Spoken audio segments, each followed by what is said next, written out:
Hi, this is Abhishek, and in this video I will walk you through about how you can create the density plot within R and how you can enhance it with the help of the ggplot package. So density plot, if you have used or if you are interested to know about it, it's basically you can understand kind of a second way of representing histograms or the distribution of data.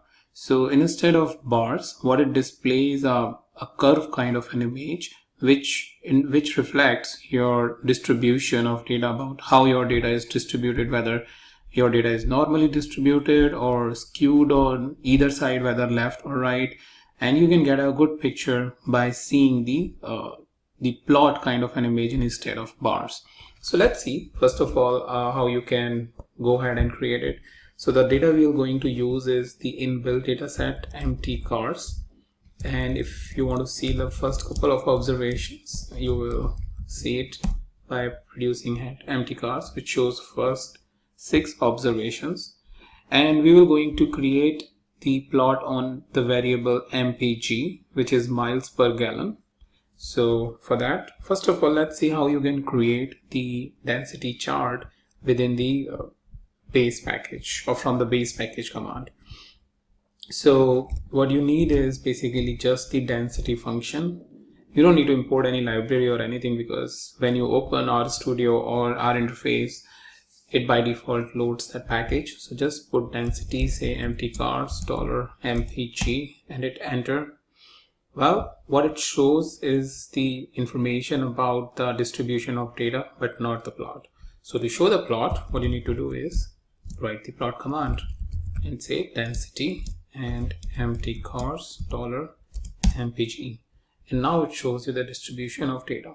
So if you would use a histogram, it would have shown the bars for these different frequencies, but here in this case I think it is more useful to look at the distribution of data as compared to the histogram.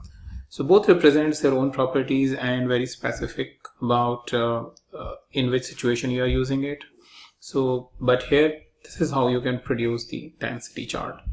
Well, if you want to know more about it and what kind of method it is using, then you can put question mark and say density. Once you put density, it's basically a kernel density estimation, and it uses these method Gaussian. I think this is by default, but if you want to change to something else based on your data needs or need of your analysis, you have the option of these different parameters to specify what kind of density or in which method you want to see the density. So below, if you go down, it has explained about all of these different parameters. So I encourage you go and read about it, and down there it has shown some examples about it. So that's for you to explore. Now the main idea is that how you can enhance it with the help of the ggplot package. So first of all, let's import library ggplot2, and I'll just clear the screen by pressing Ctrl L. So the first thing we want to do is to replicate the same density chart. So for that, you will say ggplot, give the dataset name, which is empty cart, and within the asterisk specify mpg. Well, that's all you need to do. After that, you need to specify geom underscore density, which is the chart type that you want to create based on this data, and hit enter.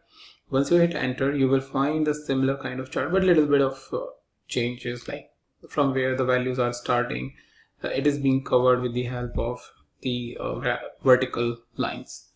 So it's pretty much similar. If I zoom it, you will be able to see it clearly, and the idea is how you can further enhance it. So maybe the first thing we want to do is we want to change mpg to much more user friendly, and same is the case with density. So what you can do is go to the previous command plus say labs x is equals to miles per gallon, and y on y-axis you want to display distribution of data surrounded by the double quotation I should have done that in start. Hit enter. Once you do that, you have the distribution of data instead of density, which is useful for the end users, and miles per gallon information on the x-axis. Now the next thing is filling this information or filling this data with some sort of color to make it more visually appealing. So what you can do is you can go back to the previous command, and here within the geom_density function, you can specify fill is equals to, let's say, blue. Hit enter, and it is filled by blue. If you want something else based on your need, go to there and say red, or something else, let's say yellow, something which you're interested. You can get it based on the fill parameter.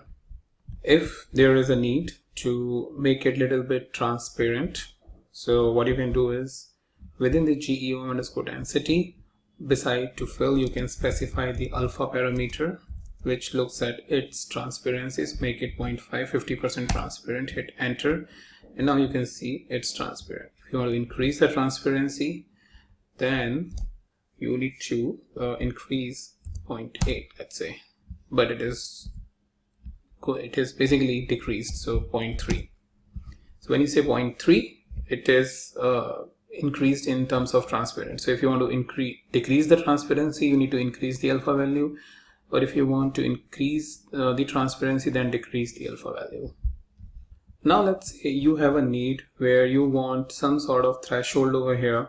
Maybe let's say 25 is a threshold, or somewhere around 27 is a threshold, which you want a user to be displayed like some sort of target or anything. Then how you can add a vertical line to it? So for that, you can go to the previous command, say geom_v line, and say x intercept is equals to, specify the position. So maybe let's say 25. We want to go ahead and specify it. If you want to give a size is equals to, let's say 2, so it means it is a thicker line. And then maybe color you want to specify, color is equals to, let's say, red. And line type is another parameter which says what kind of line type you need. So maybe let's not go ahead and give the line type, just enter this information and see this. So it's a proper line type on 25, and that's how very easily you can get the vertical line. So if you want line type, now let's see the line type parameter. Maybe we want dashed, so I think that's the value we need to specify. Let's check it out. Dashed, yeah, so that's, you can see it. If you want to know more about it, line type and all, you will just put a question mark and say geom_v line, and it will show you all the parameters with their respective values. So that's how easy it is to add a line or on a certain value which you want it as part of your chart. Now let's say you have a need where you want the charts, or maybe multiple charts, based on some parameter. So if I go again and look at the data, which is empty cars, it has AM, which shows automatic and manual, and here it says the number of gears that it has, here number of cylinders that it has. So maybe our need is to look at the miles per gallon by the number of cylinders. So what we can do is we can go back to the previous command and write facet_grid and specify dot notation to take all the values by here CYL. So once we hit enter, it should produce these 3 different charts for each of the cylinder type 4, 6 and 8. So you have, if I zoom it, you have it for cylinder 4 here, cylinder 6 here, cylinder 8 here.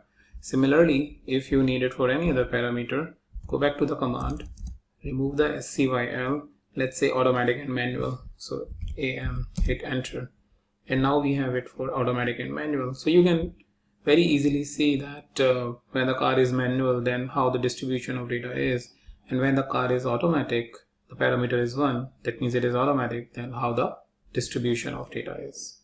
So that's how very easily you can see.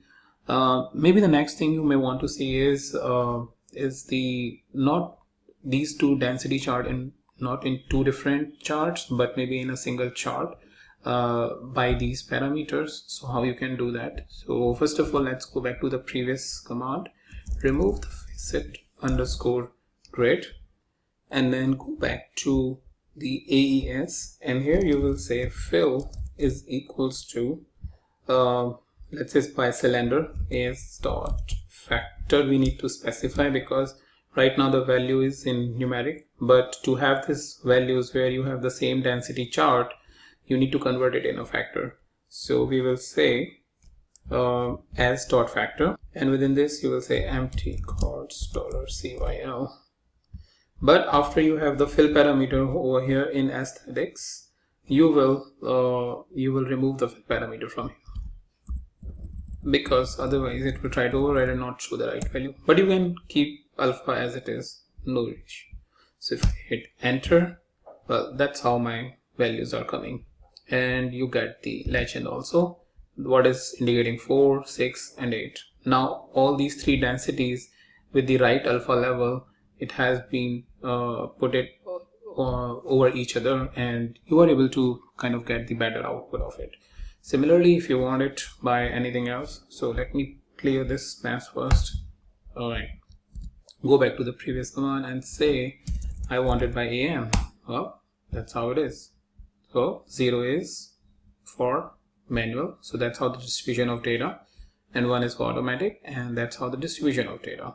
So that's how you, within one graph, so you don't need to create multiple charts with the help of the facet grid we created in the previous command, but with the help of this fill parameter, you can have it these charts within this single interface, but for the multiple factor values that you have it within your data set. Well, last but not the least, what you can do is always you can change the theme. My favorite subject, I would say, where I really like to play with the themes. If I want to change the themes, that's how I can change it to black and white, or if there is anything else, let's say classic, what it is, and let's say something else, theme underscore dark maybe. Well, that's how it is. So you can make your chart more meaningful, more visually appealing, much better interpretable by your end user. Well, there are, as I said in previous videos also, that there are many other properties which you can set. So it's more or less like giving you a quick start over here about how you can set these basic parameters, and then it is up to your level of complexity or interpretability, then how you want to set the parameters, tune it in a right way, and make it visually appealing for your end user.